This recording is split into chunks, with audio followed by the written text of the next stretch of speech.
Hai anak-anak yang terkasih, apa kabar? Semoga di tahun yang baru ini kamu semakin semangat, semakin mau berkembang dan belajar. Selamat tahun baru ya untuk kamu dan keluargamu di rumah. Semoga dalam keadaan sehat dan segala sesuatunya tidak menutup kemungkinan dan selalu berpengharapan pada Allah yang Maha Kuasa. Nah, anak-anak yang terkasih, pada hari ini kita akan memulai pembelajaran kita dalam semester 2. Ya, kita akan meneruskannya dengan bab 3, yaitu mengenai gereja. Nah, mari kita sebelum melakukan aktivitas pada hari ini, kita berdoa. Mari tutup mata, lipat tangannya dan tundukkan kepala. Suster yang akan memimpin doanya. Dalam nama Bapa dan Putra dan Roh Kudus. Amin. Allah kebaikan tertinggi, kami mengucap syukur atas segala kesehatan dan kehidupan yang masih Kau berikan kepada kami. Pada saat ini kami mau belajar mengenai hidup menggereja. Ajarlah kami ya Bapa melalui suster dan teman-teman serta berbagai hal di lingkungan kami. Semoga dengan ini kami semakin dekat dan dapat memuliakan Engkau dengan pengantaraan Kristus Tuhan kami. Amin. Santa Lucia, doakanlah kami. Dalam nama Bapa dan Putra dan Roh Kudus. Amin. Nah, yang terkasih, Suster ingin mengingatkan kembali bahwa sebelumnya kita sudah membahas bab 1 dan bab 2. Bab 1 tentang hidup pribadi kita, khususnya tentang laki-laki dan tentang perempuan. Pada bab 2, kita telah mempelajari tentang Yesus Kristus yang meliputi kisah-kisah dalam Perjanjian Lama yang mengantisipasi dan Perjanjian Baru sebagai kepenuhan dari Perjanjian Lama.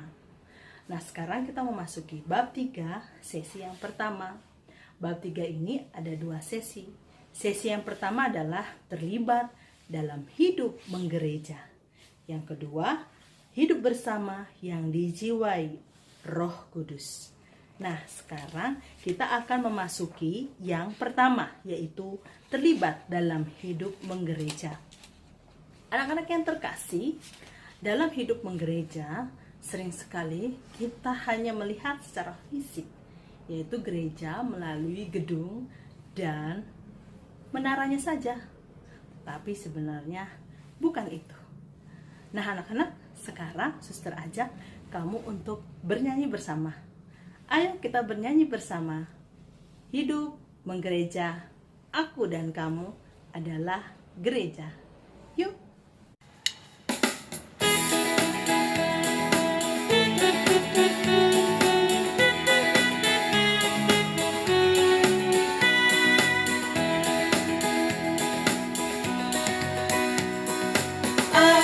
Gereja, kau pun gereja, kita sama-sama gereja dan pengikut Yesus di seluruh dunia, kita sama-sama gereja. Gereja bukanlah gedungnya dan bukan pula menaranya. Buka pintunya, lihat di dalamnya. Gereja adalah orang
Anak, sering sekali juga hidup menggereja menurut kita adalah termasuk peribadatan atau doa, pewartaan, persekutuan, dan pelayanan. Peribadatan itu meliputi perayaan sakramen-sakramen, ibadat harian, dan ibadat-ibadat seturut kebutuhan umat. Pewartaan meliputi dari berbagai kegiatan, persiapan baptis, krisma, pernikahan, mistagogi, dan sebagainya. Nah, persekutuan meliputi berbagai paguyuban. Ada OMK, Orang Muda Katolik. Ada Bina Iman Anak untuk yang kecil-kecil. Lalu ada WKRI, Wanita Katolik Republik Indonesia. Dan banyak lagi. Pelayanan meliputi pelayanan kesehatan, pengembangan ekonomi, hubungan dengan masyarakat, dan sebagainya. Berbagai bidang hidup menggereja tersebut dimaksudkan untuk membantu umat mengembangkan imannya sekaligus sebagai perwujudan perintah Tuhan Yesus. Dengan doa, umat dipersatukan dengan Tuhan, saya, dan sesama. Dalam pelayanan cinta kasih Tuhan kepada seluruh umat manusia dan tentunya seluruh ciptaan diwujudkan dengan persekutuan, kesatuan, dan persaudaraan umat dibangun. Dengan itu semua diharapkan kehadiran Allah yang menyelamatkan dirasakan oleh semua umat beriman. Nah, anak-anak, suster harap kamu sudah membaca ya tentang kisah para rasul. Itu kisah para rasul bab 2 ayat 42 sampai 47. Dilanjutkan juga kisah para rasul bab 6 ayat 1 sampai 7. Itu hidup menggereja secara mendasar ada 4 lingkup, yaitu persekutuan atau nama lainnya koinonia. Koinonia. Peribadatan nama lainnya liturgia. Liturgia. Pewartaan nama lainnya kerikma. Kerikma. Dan pelayanan disebut diakonia. Diakonia. Jadi ada 4: koinonia, liturgia, kerikma, dan diakonia. Nah, dalam kisah para rasul itu juga menggambarkan bahwa mereka telah dibaptis. Kemudian mereka bertekun dengan pengajaran para rasul. Bidang pewartaan yang dilakukan oleh gereja sekarang adalah kelanjutan dari pengajaran para rasul. Ingat ya anak-anak, gereja itu waktu itu Yesus sendiri memberikan sebuah tugas kepada Santo Petrus. Dia akan menjadi apa? Ya, menjadi batu karang. Di atas batu karang yang teguh akan kudirikan rumahku. Para murid memecahkan roti dan berdoa. Nah, di sini adalah gambaran bahwa kita sering mengenangkan pengajaran ini yang dilakukan oleh Yesus, diteruskan oleh para murid, dan sampai sekarang masih ada tertuang dalam perayaan Ekaristi. Coba diingat-ingat dalam perayaan Ekaristi, doa-doa dan itu adalah kelanjutan dari apa yang sudah diberikan Yesus, diwariskan Yesus kepada para murid dan diturunkan kepada kita sampai zaman ini. Kalau kamu pernah merayakan sakramen Ekaristi, kamu pasti masih ingat di mana pastor memecahkan roti.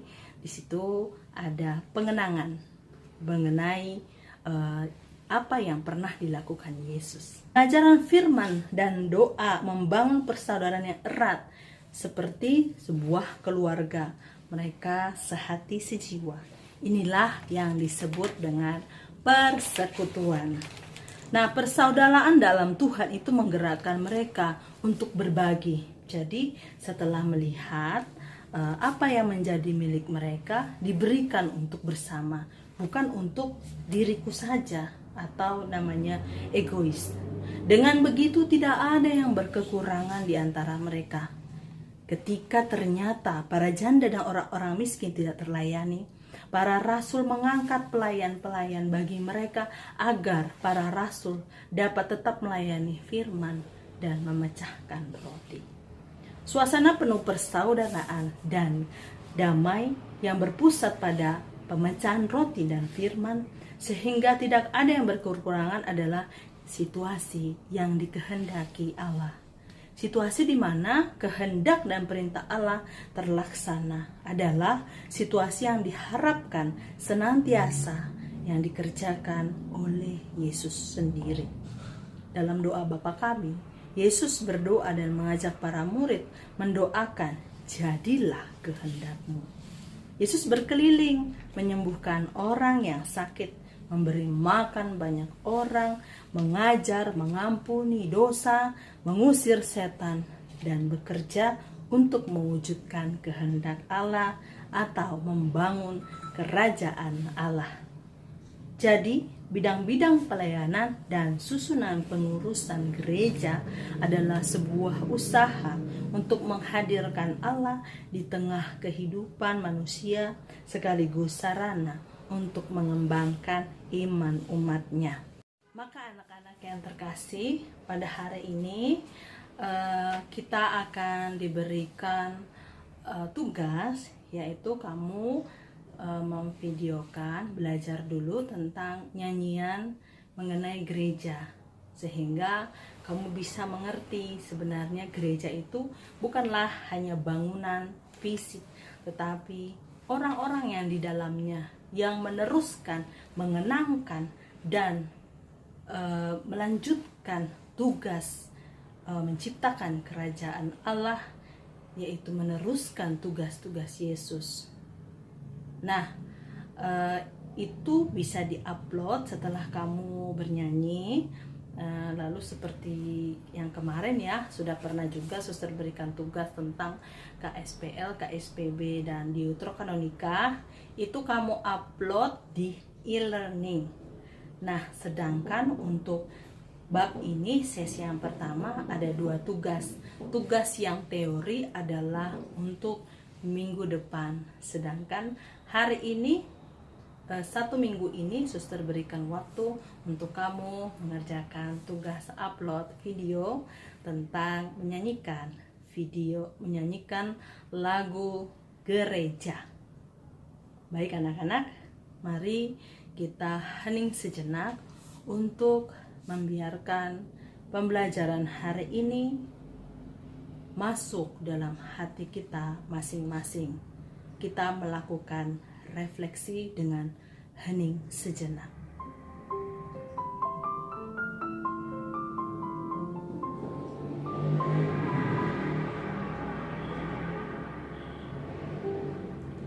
Baik, semoga hari ini dalam pembelajaran tentang menggereja, yaitu terlibat dalam hidup menggereja, menjadi milik kita masing-masing. Selamat siang, Tuhan memberkati. Salam semangat, berkah dalam Horas. Kita tutup pembelajaran kita dengan tanda kemenangan Kristus dalam nama Bapa dan Putra dan Roh Kudus. Amin. Selamat meneruskan pembelajaran di rumah. Tetap jaga kesehatan, cuci tangan, menggunakan masker, dan jaga jarak. Shalom.